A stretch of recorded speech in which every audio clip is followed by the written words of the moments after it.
2 Zealots will be taken out there very quickly.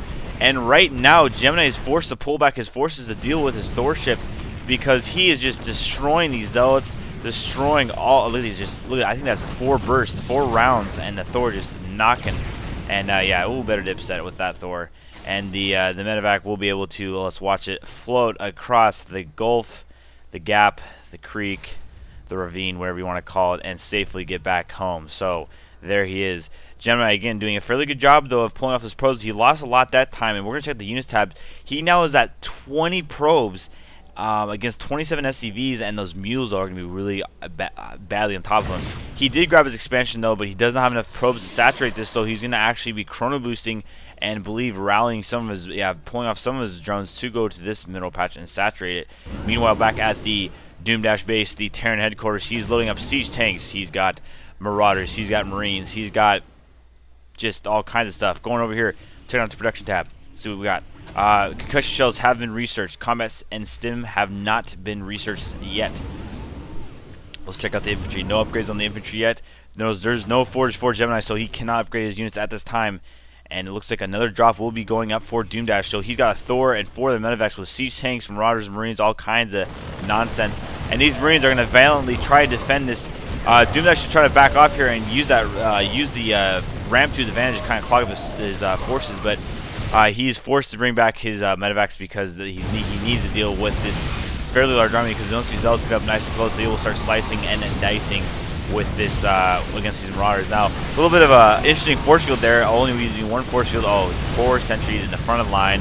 The Immortals can't tank for him, and the Immortals will go down fairly quickly here.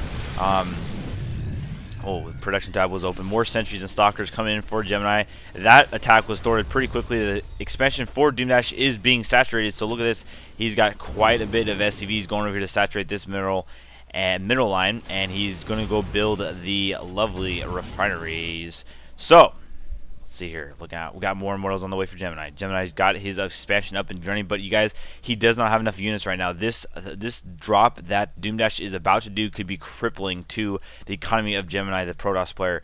This is not good right now because Gemini, he needs to get out. I believe Colossus would be a good point, or needs to get a new good tech switch. He just doesn't seem to have enough warp gates right now. He needs to get more mineral. His income, let's go to the income tab right now, is actually right on top of DoomDash, which I'm very surprised. But again, he just doesn't have the enough gateways, enough high tech here to deal with this siege tank, this kind of bio ball with siege tech support. And here we go. The harassment continues right now, and these probes getting popped one by one. Oh my lord, look at the range on that siege tank. Oh, that poor probe getting absolutely wrecked. The range on this was incredible. And it looks like a bunch of stalkers moving out. The Mortal is way ahead, leading the charge. The Observer sitting over here, kind of watching the gap here. Kind of interesting position. DoomDash doing a good job, though, of massing up Marauders and a Thor here and a medevac to provide some defense to slow down the Protoss attack.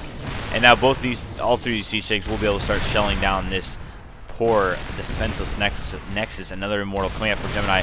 Gemini's got to do something now. He's got to move in. He's got to attack. His income right now is going to be falling very behind. 1,000, peaking 1,000 for DoomDash, and that Marauder got scouted, just got absolutely wrecked. And now these lovely Marauders are effective. They're so effective against Stalkers, are pulling them apart. But right now, good force fields there. There's only 3 Marauders attacking at once right now, and now only 2 Marauders. A couple more Marauders now, but good force fields there, kind of splitting up, backing off those Marauders so they could not all attack at once. And it looks like Gemini is actually going to be able to pull into the base here. And right now, DoomDash is moving out across the map, though, with his 4 dropships. Again, Gemini does not have the unit-producing capabilities to handle this. And meanwhile, this Thor is just going to town on his probes. Over here at Gemini's base, it looks like he's actually going to deny all those poor SCVs, as it will be basically a turkey shoot at this point. They will be able to do nothing. And, yes, there we go. Boom, boom. And now focusing down on the command center, go back over here to Gemini's base. It looks like DoomDash is actually going to be sieging up and destroying this. It looks like it could be a base race right now, and as many of you guys know, never a good position in the base race a Terran player, especially when he still has, I guess, when you are behind in terms of he's in your base wrecking and you're just grabbing an expansion. Now, there are a couple of stim Marauders here now, so stim was researched, and as combat shield was as well. Go back to production tab so I can keep on track of things. and it looks like they're going to do as much damage as they can, slow down this attack force. Stalkers, Sentries not effective against killing buildings. Immortals are very effective against it. But over here back at Gemini's base, there's just not enough that Gemini can do right now, because as it is right now, these tanks, as well as with the Thor, they're just pounding away at his base. This medevac going around scouting the map to see if there's any crazy kind of expansions that Gemini could have done. But here comes DoomDash with the Terran drop as he lifts those little Marines and Marauders in there, and they will handle these Immortals and Sentries fairly easily. And that's all Gemini's got, and he's got to call it GG on that one. So, a good game by both players. DoomDash doing a phenomenal job of using that Thor harassment and using that mobility of the medevacs to drop up here on the high ground and attack the exposed middle line of Gemini. So, that was Game 3 of this best of 7 series, you guys. So, right now, DoomDash has got a 3-0 lead on Gemini. He wins the next. DoomDash wins, and he wins the tournament, the first Into StarCraft Cup tournament. So it'll be pretty exciting to see what happens in Game 4. And we'll catch you guys for Game 4.